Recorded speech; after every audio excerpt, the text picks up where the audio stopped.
কেমন আছেন? যেহেতু জন্মদিন, জীবন থেকে আরেকটা বছর চলে গেল, আর যেহেতু জন্মদিনটা মানে একটু আনন্দের, আলহামদুলিল্লাহ আল্লাহ তাআলা ভালো রেখেছেন। দুইটা জন্মদিন পালন করতে পারিনি। এর আগে কিন্তু আমরা ইতিহাসে সবচেয়ে বড় জন্মদিন আমরা এফডিসিতে পালন করেছিলাম, সমস্ত শিল্পী, প্রযোজক, কলাকুশলী নিয়ে, প্রায় 1200 লোককে নিয়ে। সেটা গরু কেটে একটা মজা করেছিলাম। তারপরে আবার লাস্টবার ছিল বন নাটক। আমরা সেই টাকাটা বনবাসী মানুষের কাছে, বানবাসী মানুষের কাছে দিয়ে দিয়েছিলাম। আর এবার যেহেতু করোনা, তা আমি তো আসলে এবার কোনো অনুষ্ঠানটা করছি না, বাট আমি আমার ভালোবাসাটুকু সব এবার আমি এখানে এফএফসি নামে একটি অরফানেজ সংগঠন আছে উত্তরাতে, যেখানে অটিস্টিক বাচ্চা আছে, রাস্তার একদম এতিম বাচ্চা আছে প্রায় 150। ওদের কাছে যাব, ওদের সাথে দুপুরে একটু খাওয়া দাওয়া করবো, ওদের জন্য রান্না করবো, ওদেরকে প্রায় 1 মাসের বাজার করে দেবো, আমাদের ঈদের জন্য ঈদের উপসামগ্রী দেবো। এটা আমার আনন্দ এবং এটাই প্ল্যান আছে। তো বেসিক্যালি আপনাকে আমরা ভালোবাসা থেকে পেয়েছি এবং আমি এই সিনেমাটা হলে দেখেছি। তো ওই সিনেমাটা আসলে কিভাবে এসেছেন আপনি প্রথম সিনেমা? আমি তো নতুন মুখে অ্যাপ্লিকেশন করেছিলাম, হ্যাঁ, সেটা 2007-এর কথা। তখন নতুন মুখে আমি ওই যে ফার্স্ট হয়েছিলাম প্রতিযোগিতা। এরপরে আমাদের তখনকার একজন প্রযোজক ছিলেন, আমার পিরোজপুরে বাড়ি, মাহমুদ হক স্বামী। তখন তিনি খুব বড় বড় সিনেমা বানাচ্ছিলেন সেই অশ্লীলতার সময়। তিনি আমাকে দেখলেন, নাকি শুনলেন তোমার বাড়ি পিরোজপুরে, অফিসে এসো। অনেক ভালোবাসা আমার প্রতি। তো অফিসে ডাকলেন, অফিসে গেলাম। তারপর হান্নান ভাই যখন বললো যে ছবি হচ্ছে, জায়েদকে রাখতে হবে এলাকার ছিল, তো সেই উনি আমাকে ব্রেক দিলেন। প্রথম সেই নিজে নাচ শিখাতেন, তার অফিসে নিয়ে গিয়ে অভিনয় শিখাতেন। তো সেই থেকে জায়েদ খানের সেই ভালোবাসা থেকে শুরু, সে যাত্রা এখনো চলছে। আচ্ছা, বর্তমানে আমরা দেখেছি যে আপনি অভিনেতা বা নায়কের চেয়ে বেশি নেতা হিসেবে সবার কাছে পরিচিতি পেয়েছেন। হঠাৎ করে আসলে নেতৃত্বে কেন আসলে? আমার ছোটবেলা থেকে আমি সংগঠন করা বা একটু নেতৃত্ব দিতে দিতে একটু অভ্যস্ত আর কি। খেলাধুলায় ক্যাপ্টেন ছিলাম, যে কোনো খেলায় বা কোনো একটা অনুষ্ঠান হলে সেটার মধ্যে আমাকে নেতৃত্ব দেওয়া হতো। এটা বোধহয় গুণগুলো আল্লাহ তাআলা কিছু মানুষকে দেয়। তো সেখান থেকে শিল্পী সমিতিতে একদম অল্প বয়সে নির্বাচন করলাম, আগের টার্মে বিপুল ভোটে সাধারণ সম্পাদক নির্বাচিত হলাম, কাজ করলাম। এরপর আস্তে আস্তে আসলে সিনেমার সংখ্যাটাও কমে গেল। আসলে আমার সার্বিক যার কোনো এই সংগঠনকে একটু ভালো করতে গিয়ে সংগঠনটা দেখলাম একটু ভঙ্গুর, যেন এই রুমটা একটু সুন্দর ছিল না, এগুলো করলাম আমাদের কমিটিগত কমিটি।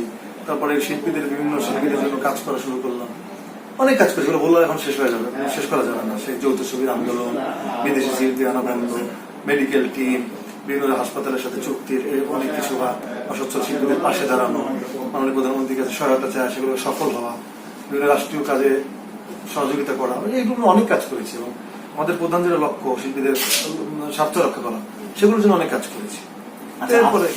এরপরে আবার দ্বিতীয় মেয়াদেও দেখলাম যে বিপুল ভোটে নির্বাচিত হয়েছি। তো আজকে যখন এফডিসিতে আমরা আসলাম, এসে আমাদের ধারণা পুরোপুরি পাল্টে গেছে।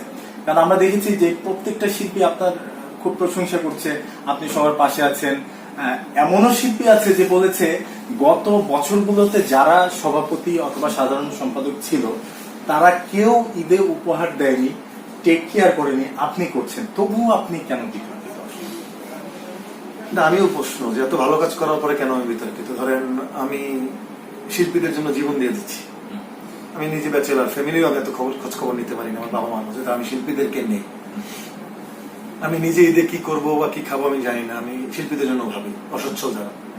আমি করোনার মধ্যে নিজের জীবনের ঝুঁকি নিই, আমি মরবো কি বাঁচবো আমি জানি না। আমি 5 মাস পর্যন্ত, আমি শুধু একা না, আমার সাথে পুরো কমিটি, মিশা ভাই, ডিপজল ভাই, রুবেল ভাই, আলেক ভাই, মারুফ ভাই, জয়, আর সবার নাম তো বলতে পারছে, যে কি ভাই, সুব্রত দফা, 21 জন, পুরঞ্জন আপা, সবাই আমরা কিন্তু জীবনের ঝুঁকি নিয়ে 8 থেকে 9 বার করে খাদ্য দিয়ে গেছি। একবার ভাবিনি যে কারণ আক্রান্ত হতে পারি কিনা। কিছু মানুষ দূর থেকে আমাকে, ওই যে কথা আছে যে যখন তুমি শত্রু বানানোর জন্য মারামারি করার দরকার নেই, কিছু ভালো কাজ করো, শত্রু নীতি তৈরি হয়ে যাবে। তা আমাকে কিন্তু পুরো এফডিসির মধ্যে কেউ একটা স্পেসিফিক্যালি কোনো নির্দিষ্ট কোনো অপরাধ দেখাতে পারবে না যেটা জায়েদ করেছে। আমাকে বিতর্কিত করার চেষ্টা মাত্র, ভালো কাজগুলোকে, আর কিছু না। আমি যদি এতই খারাপ হতাম তাহলে এতগুলো শিল্পী কি আমি সব শিখাতে পারতাম? শিল্পীগুলো খেয়াল করবে না, অনেক আমার জন্মের আগে থেকে অভিনয় করে, এরা কাঁদে শিল্পী সমিতির জন্য, বর্তমান কমিটির জন্য। বর্তমান কমিটি অনেক কাজ করছে, সবাই কিন্তু খুশি। এটা আপনারই বললেন, শিল্পীরা আমাকে ভালোবাসে, আমি যাদের ভোটে নির্বাচিত। বাইরের কিছু মানুষের হয়তো প্রিয় পাত্র হতে পারিনি, যাই না কেন। আচ্ছা, সম্প্রতি আমরা দেখেছি এফডিসির সামনে আন্দোলন হয়েছে আপনাদের আসলে পদ থেকে বের করে দেওয়ার জন্য বা আপনাদের অপসারণের জন্য। তো সেখানে যারা ছিল তাদের ম্যাক্সিমাম কমপ্লেন ছিল যে আমাদেরকে অন্যায়ভাবে বাদ করে দিয়েছে, আমাদের উপর প্রভাব খাটিয়েছে, এই ধরনের অভিযোগ এসেছে এবং অনেকে আবার আজকে বলছে তারা নাকি শিল্পী না, তাদেরকে কেউ চেনে না। আসলে এই ঘোলাটে ব্যাপারটা কি? আজকে শিল্পীরা আপনাকে কি বলেছে, যারা অরিজিনাল শিল্পী তারা কি বলেছে? অনেকে বলেছে যে তাদেরকে কেউ চেনেই না আসলে। আর কি বলবো, তাহলে ভাড়া করা মানুষ। তাহলে আপনার মানে কম্পিউটার বা আপনার সূত্র কারা আসলে? কারা আপনার কাছে? আমি বুঝতে পারছি না কারা। এই ইন্ডাস্ট্রির জন্য আমি কাজ করে গেছি। ধরেন 8 বছর প্রযোজক সমিতি ছিল না, আমরা প্রযোজক সমিতির হয়ে তাদের স্বার্থের কথা বলেছি, পাইরেসির জন্য কাজ করেছি, সব কিন্তু আমি সিনেমার জন্য আমরা কাজ করেছি। তো আসলে যে আমার শত্রু কারা আমি নিজেই আসলে অবাক হয়ে যাই। আসলে শত্রু কারা বা কেন হচ্ছে, কেনই বা আমাকে নিয়ে মিথ্যে ইউটিউবে স্ট্যাটাস দিচ্ছে, ইউটিউবে মিথ্যে মিথ্যে কথা বানাচ্ছে, নিজের আমার সামাজিকভাবে হেয় করার চেষ্টা করছে, আমি জানি না কেন। কারণ এত ভালো কাজ করার পরে যদি এগুলো শুনতে হয়, এটা দুঃখজনক। আমি আশা করবো এই মানুষগুলোর অথবা শুভবুদ্ধির উদয় হবে এবং তাদের ভুল তারা বুঝতে পারবে এবং যাদের শেখানোর কথা তারা বলছে সেগুলো তারা। এবং আপনি দেখেছেন যাদেরকে আমরা সহযোগী করেছি তারা কিন্তু আজকে এখানে অনেকে আপনার সাথে কথা বলেছে। কারো কি কোনো কমপ্লেন ছিল? সবাই ঈদ উপহার নিচ্ছে, আর্থিক সহায়তা নিচ্ছে। তো কারা এই মানুষগুলো? আর এই যে প্রভাব খাটিয়ে আমি করেছি এটাও কিন্তু বলা অন্যায়, কারণ এটা কিন্তু গত বছর কমিটিতে এই যাচাই বাছাইটা করা হয়েছিল। সেখানে উপদেষ্টা কমিটির আলোচনার ভিত্তিতে করা হয়েছিল। যেটা সৈয়দ ফারুক সাহেব ছিলেন, সোহেল রানা সাহেব ছিলেন, আলমগীর সাহেব ছিলেন, উজ্জ্বল সাহেব ছিলেন, সৈয়দ হাসান ইমাম সাহেব ছিলেন, ইলিয়াস কাসম সাহেব ছিলেন, মাসুম বাবুল সাহেব ছিলেন। এরা মিলে আমাদের যে বর্তমান তখনকার কার্যকরী কমিটির লোকজন ছিলেন, তারা মিলেই কিন্তু আমরা এই যাচাই বাছাই করি। যে আমরা এখানে সিনিয়ররা সবাই বলতেছিলেন যেখানে তোমাদের কোথায় আসবো, এখানে আমালা মাসালা চুল কাটে এইসব শিল্পীতে ভরে গেছে, টাকা দিয়ে যাকে তাকে শিল্পী বানিয়েছে। শিল্পী বানাতে ইজি না, সবাইকে যাচাই বাছাই করো। এই সবাই কিন্তু ইন্টারভিউ কল করা হয়েছিল। পুরো একটা বড় বোর্ড, উপদেষ্টা কমিটি এবং কার্যনির্বাহী পরিষদের কিন্তু আলোচনার ভিত্তিতে এই যাচাই বাছাইটা করা হয়। উদ্দেশ্য মনোনীত কেন আমার একার উপরে এই দায়ভারটা আসবে? আমি তো একটা সংগঠনের একা সিদ্ধান্তের মালিক না। আচ্ছা, এখানে একটা প্রশ্ন আছে, সেটা হচ্ছে আমরা এখানে এসে শুনেছি যে কিছু মানুষ আসলে খুব সহজে বাইরের ভিসা পাওয়ার জন্য বা বিভিন্ন স্বার্থ হাসিলের জন্য এখান থেকে তারা শিল্পী সংগঠনের বা শিল্পী সমিতির সদস্য সনদ নিয়েছে। এটা তো এখান থেকেই দেয় নাকি বাইরে থেকে পাওয়া যায়? আমি তো এখান থেকে দেয়, বাইরে যদি কেউ জালিয়াতি করে কিছু করে কিছু, সেটা তো আমার দেখা। আপনারা নিশ্চয়ই কাগজগুলা বা ডকুমেন্ট দেখেছেন যে এগুলো আপনাদের অরিজিনাল কিনা। না, অনেক সময় অনেক কমপ্লেন আসে, কিন্তু আমরা কিন্তু এখানে যে 185 জনের কথা বলা হচ্ছে, 185 জনের কথা যে বলা হচ্ছে, এখানে কিন্তু সবাইকে সহযোগী করা হয়নি। এর মধ্যে অনেকে কিন্তু মামলার আসামি আছে, অনেকে তার মধ্যে থানা থেকে কমপ্লেন আছে, এরকম অনেক শিল্পী এখানে আছে কিন্তু যারা নামমাত্র শিল্পী, তারা কোনো কোনো আমলে ভুলবশত হয়ে গিয়েছিল। এখানে অনেক আছে আমি দেখেছি যারা। আপনার তো ক্যারিয়ার পূর্ণ করতে হবে। আপনার একদম লেখা আছে কমপক্ষে 5টি অবিতর্কিত গুরুত্বপূর্ণ কেন্দ্রীয় চরিত্রে অভিনয় করতে হবে।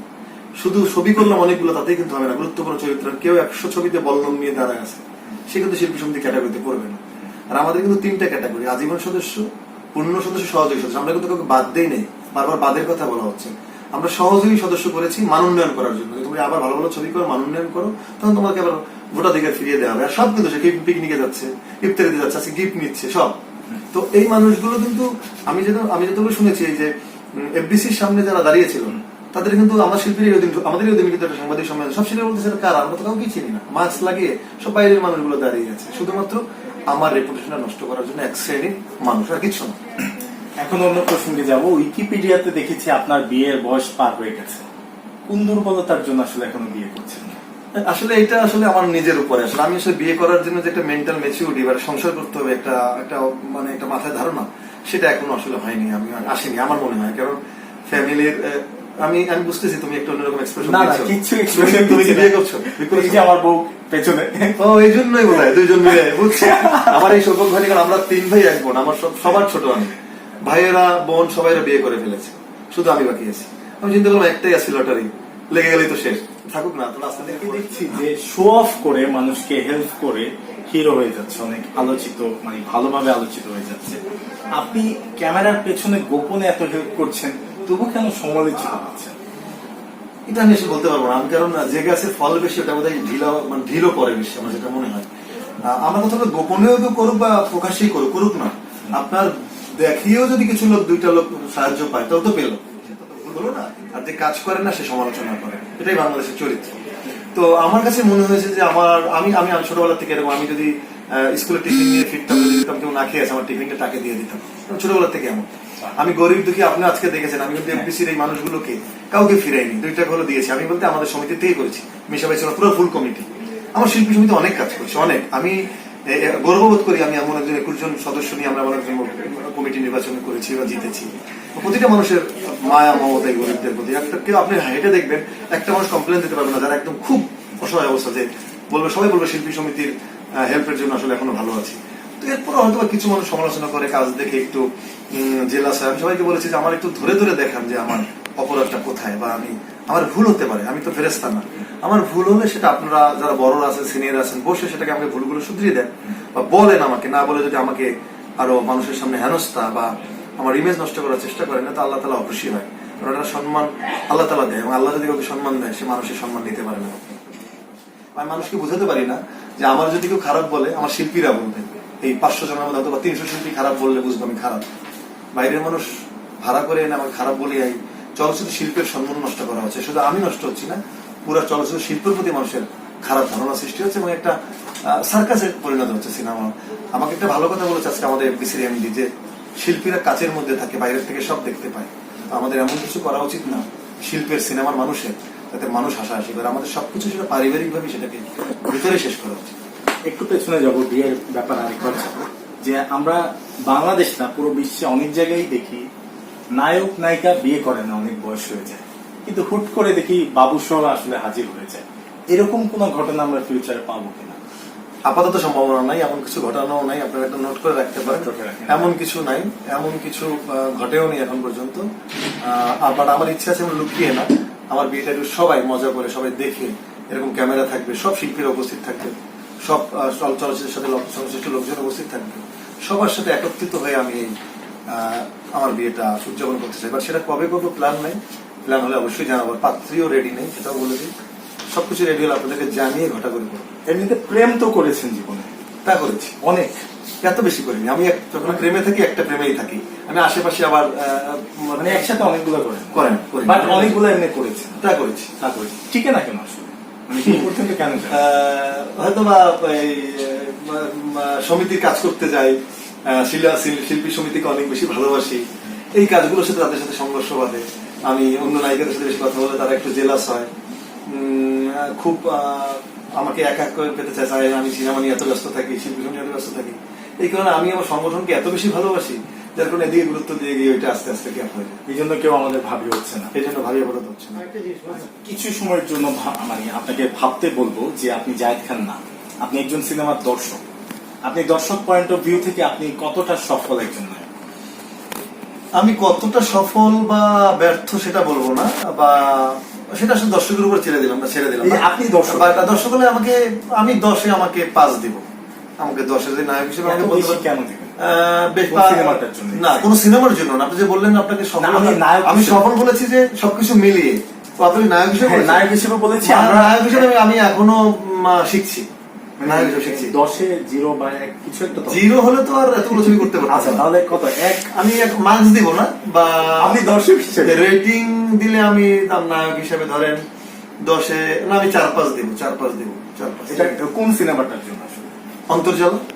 আচ্ছা, এটা মোটামুটি হিট একটা সিনেমা। হ্যাঁ, হিট সিনেমা না হলে আমাকে আমাকে অভিনেতা হিসেবে আমাকে পরিচিতি এনে দিয়েছে ছবিটা। মানুষ আমাকে দেখে কেঁদে কেঁদে হল থেকে বের হয়েছে, এটাই আমার বড় পাওয়া। এখন আপনাকে বলবো যে দর্শক হিসেবে, নিজেকে দর্শক ভেবে বা না সিনেমার অন্যান্য আর্টিস্ট ভেবে, এই আপনি আপনার শিল্পী সমিতির একজন নেতা হিসেবে কতটুকু সফল? 100%। রাইট, এটা আমিও আপনাকে ভোট দিচ্ছি, কারণ আমি নিজ চোখে দেখেছি। আপনাকে এর জন্য আবার স্যালুট। এখন জানতে চাইবো যে আপনি এখন তো কাজ করছেন বা প্ল্যান আছে সামনে করার?